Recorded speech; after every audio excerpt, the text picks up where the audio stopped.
বড় আয়োজনে মর্মন্তুদ হামলার নিশানায় ইসরায়েল, হার্টে ব্লক সহ বধির নেতানিয়াহু।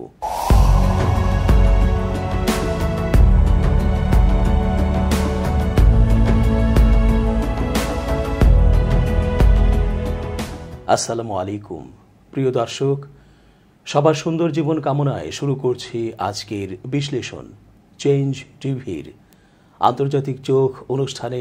আমি এস জে রতন স্বাগত জানাচ্ছি আপনাদের সকলকে। সাথে থাকুন পুরো আলোচনা জুড়ে।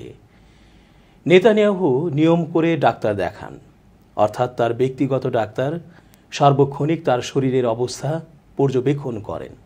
গাজা যুদ্ধের কারণে তার স্নায়বিক চাপ যেমন বেড়েছে, সাথে সাথে রক্তচাপও বেড়েছে।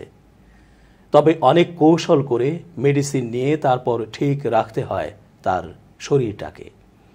যখন মাঝে মাঝে বড় কোনো ধরনের হামলার খবর আসে, তখনও তার হার্টে রক্ত জমাট বেঁধে যেতে ধরে।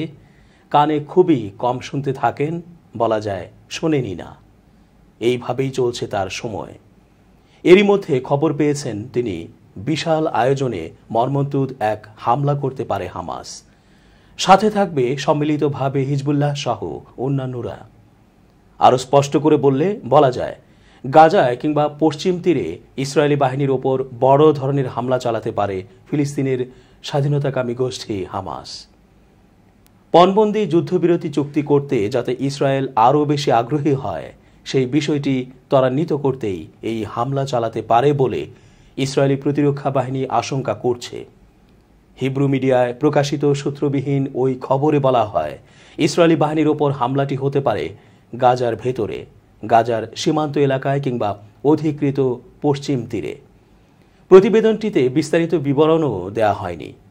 এদিকে হামাস যুদ্ধবিরতি প্রস্তাবে ছাড় দেওয়ার প্রেক্ষাপটে মিশরীয় মধ্যস্থতাকারীরা যুক্তরাষ্ট্র ও কাতারের নেতৃত্বাধীন আলোচনায় তাদের সম্পৃক্ততা বাড়াবে বলে ইসরায়েলের চ্যানেল 12-এ প্রকাশিত এক প্রতিবেদনে বলা হয়েছে। এদিকে গাজা উপত্যকায় যুদ্ধবিরতির জন্য সংশোধিত প্রস্তাব দিয়েছে ফিলিস্তিনি প্রতিরোধ আন্দোলন হামাস। নতুন প্রস্তাবে স্থায়ী যুদ্ধবিরতি এবং ইসরায়েলি সৈন্য প্রত্যাহার না করার ব্যাপারে অটল থেকেও বেশ নমনীয়তা প্রদর্শন করেছে ইসরায়েল।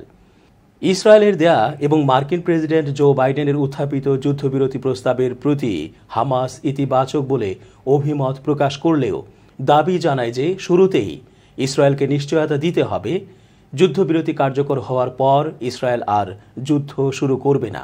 এ ব্যাপারে তারা অটল ছিল, তবে ওই অবস্থান থেকে তারা এখন সরে এসেছে। তারা এখন 6 সপ্তাহের প্রথম ধাপের যুদ্ধবিরতির পর দ্বিতীয় ধাপে আলোচনার সময় ইসরায়েল আবার যুদ্ধ করবে না এমন একটি নিশ্চয়তা দাবি করছে। কেন এই ছাড় দিয়েছে হামাস? হামাসের প্রতিনিধি গণমাধ্যমকে বলেন, তারা মধ্যস্থতাকারীদের কাছ থেকে মৌখিক প্রতিশ্রুতি ও নিশ্চয়তা পেয়েছে যে যুদ্ধ আর শুরু হবে না এবং স্থায়ী যুদ্ধবিরতিতে না পৌঁছা পর্যন্ত আলোচনা চলতেই থাকবে। হামাসের ওই প্রতিনিধি বলেন, আমরা এখন কাগজপত্রে এসব নিশ্চয়তা চাই। সূত্র টাইমস অব ইসরায়েল। গাজায় যুদ্ধের তীব্রতা যত বাড়ছে, ইসরায়েলের উত্তর সীমান্তেও উত্তেজনা বাড়ছে। 7 অক্টোবর ইসরায়েলে হামাসের হামলার পর থেকে লেবাননে অবস্থিত ইরানের প্রক্সি মিলিশিয়া হিজবুল্লাহ উত্তর ইসরায়েলে রকেট এবং ড্রোন হামলা চালাচ্ছে। এসব হামলার ফলে হাজার হাজার একর জমি পুড়ে গেছে এবং 70,000 ইসরায়েলি এখনও ঘরে ফিরতে পারেনি। ইসরায়েলের প্রতিরক্ষা বাহিনী IDF পাল্টা আঘাত করেছে, যার ফলে দক্ষিণ লেবাননের 90,000 মানুষ ঘর ছাড়তে বাধ্য হয়েছে। 3 জুলাই এক প্রভাবশালী হিজবুল্লাহ নেতাকে হত্যা করেছে ইসরায়েল। এই হামলা পাল্টা হামলা সরাসরি যুদ্ধে রূপ নিতে পারে। ইসরায়েলের জন্য হিজবুল্লাহর হুমকি নতুন কিছু নয়, তবে এই মুহূর্তে তা অনেক বেশি গুরুতর। হিজবুল্লাহ ইসরায়েলের উত্তরাঞ্চলের কিছু অংশ বসবাসের অযোগ্য করে তুলেছে, যা ইসরায়েলকে অসহনীয় অবস্থায় ফেলেছে। ইসরায়েলিরা তাদের সীমান্তে হিজবুল্লাহের উপস্থিতিতে ক্ষুব্ধ। 2006 সালে লেবাননে ইসরায়েল যে আক্রমণ চালিয়েছিল, তার লক্ষ্য ছিল হিজবুল্লাহকে সীমান্ত থেকে দূরে ঠেলে দেয়া। এখন নতুন করে সর্বাত্মক যুদ্ধ হলে তার ধ্বংসযজ্ঞ গাজার পরিস্থিতিকেও ছাড়িয়ে যেতে পারে। বর্তমানে হিজবুল্লাহর অস্ত্রশস্ত্র অনেক শক্তিশালী। তাদের অস্ত্রাগারে 1,50,000 ক্ষেপণাস্ত্র রয়েছে, যা তেল আবিবেও আঘাত হানতে পারে। ইসরায়েলি কর্মকর্তারা সংক্ষিপ্ত যুদ্ধের কথা বললেও নতুন যুদ্ধে বেসামরিক হতাহতের ঘটনা ভয়ঙ্কর আকার ধারণ করতে পারে। লেবানন রাষ্ট্রটি ভেঙে পড়তে পারে, সৃষ্টি হতে পারে চরম বিশৃঙ্খলা। ইরান এবং তার প্রক্সিরা জড়িয়ে পড়লে সংঘাত আঞ্চলিক যুদ্ধে রূপ নিতে পারে। এরই মধ্যে কিরিয়াত শামোনা এলাকায় অবস্থিত ইসরায়েলি সামরিক বাহিনীর একটি ঘাঁটি লক্ষ্য করে বড় হামলা চালিয়েছে লেবাননের সশস্ত্র গোষ্ঠী হিজবুল্লাহ। এই হামলায় 2 ইসরায়েলি সেনা আহত হওয়ার খবর পাওয়া গেছে। হিজবুল্লাহ জানিয়েছে ফালাক রকেটে ভারী বিস্ফোরক বোঝাই ওয়ারহেড করে এই হামলা চালানো হয়। এ সময় ইসরায়েলি বাহিনীর 769 ব্রিগেডের প্রধান কার্যালয়কে লক্ষ্যবস্তু করা হয়। একই দিনে গোলান মালভূমিতে অবস্থিত ইসরায়েলের কিলা বিমান ঘাঁটি লক্ষ্য করেও 100 কাতিউশা রকেট ছোড়ার কথা জানায় হিজবুল্লাহ। এ সময় ইসরায়েলি বাহিনীর 210তম ডিভিশনকেও হামলার লক্ষ্যবস্তু বানায় হিজবুল্লাহ। হিজবুল্লাহ আরও জানিয়েছে লেবানন সীমান্ত ঘেঁষা এলাকার ইসরায়েলি সেনাদের জারিত ব্যারাকেও বুরকান রকেট ব্যবহার করে বড় ধরনের হামলা চালানো হয়েছে। হিজবুল্লাহর দাবি, দক্ষিণ লেবাননে চালানো ইসরায়েলি হামলার প্রতিবাদেই এই অভিযানগুলো পরিচালনা করা হয়েছে। ইসরায়েলি সামরিক বাহিনীও তাদের 2 সেনা আহত হওয়ার বিষয়টি নিশ্চিত করেছে। ইসরায়েলি সেনাবাহিনী জানিয়েছে তারা এই হামলার পাল্টা ব্যবস্থা হিসাবে হিজবুল্লাহ অধ্যুষিত দক্ষিণ লেবাননের মারওয়াহিন শহর ও হাওলা গ্রামে বিমান হামলা চালিয়েছে। ফিলিস্তিনের গাজায় জাতিসংঘ পরিচালিত স্কুলে ইসরায়েলি হামলায় অন্তত 16 জন নিহত হয়েছে। হামাস সরকার এ কথা জানিয়েছে। গাজায় ইসরায়েলি অভিযান শুরুর পর হাজার হাজার বাস্তুচ্যুত লোক জাতিসংঘ পরিচালিত বিভিন্ন স্কুলে আশ্রয় নেন। ইসরায়েলের সামরিক বাহিনী বলেছে গাজার মধ্যাঞ্চলে নুসেইরাতের আল জাওনি স্কুলে হামলা চালানো হয়েছে, কারণ এই স্কুল থেকে তাদের ভাষায় সন্ত্রাসী কর্মকাণ্ড চালানো হচ্ছিল। গাজার স্বাস্থ্য মন্ত্রণালয় শনিবারের এ হামলার তীব্র নিন্দা জানিয়ে একে জঘন্য হত্যাকাণ্ড হিসেবে বর্ণনা করেছে। তারা বলেছে হামলায় 50 জন আহত হয়েছেন, তাদের হাসপাতালে নেওয়া হয়েছে। হামলার সময় স্কুলটিতে আশ্রয় নেওয়া 7,000 লোকের অবস্থান ছিল বলে হামাস সরকারের প্রেস অফিস জানিয়েছে। প্রেস অফিস আরও জানায়, জাতিসংঘের ফিলিস্তিনি শরণার্থী সংস্থা পরিচালিত স্কুলটিতে হামলায় হতাহতদের অধিকাংশ নারী, শিশু ও বয়স্ক ব্যক্তি। গত বছরের 7 অক্টোবর থেকে গাজায় নির্বিচারে আগ্রাসন চালাচ্ছে ইসরায়েল। রিপোর্ট লেখা পর্যন্ত ইসরায়েলি হামলায় সেখানে 38,098 ফিলিস্তিনি নিহত হয়েছে। তাদের অধিকাংশই নারী ও শিশু। এছাড়া আহত হয়েছে 87,705 জন। সূত্র এএফপি, আল জাজিরা।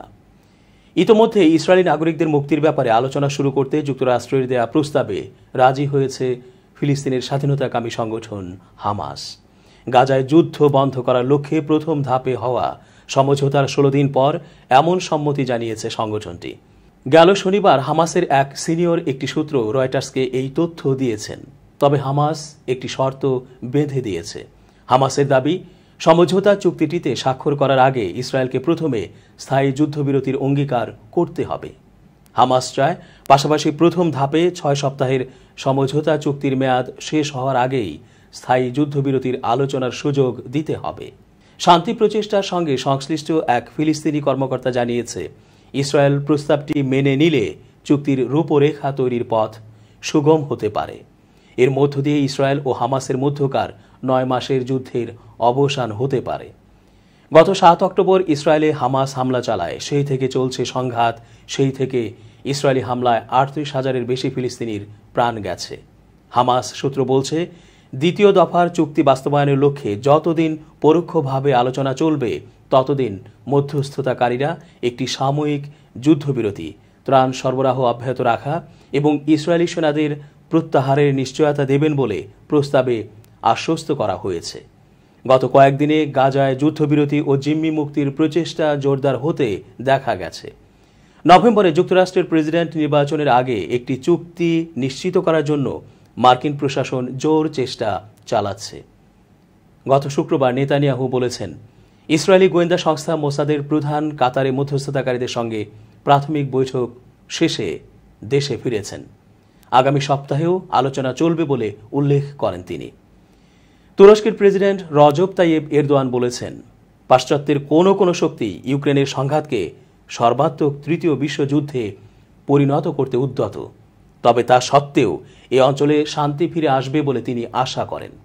কাজাখস্তানের আস্তানা শহরে সাংহাই প্রতিযোগিতা সংস্থা বা এসসিওর শীর্ষ সম্মেলনে যোগদান শেষে গত শুক্রবার দেশে ফেরার পথে বিমানের মধ্যে সাংবাদিকদের এসব কথা বলেন তুর্কি প্রেসিডেন্ট।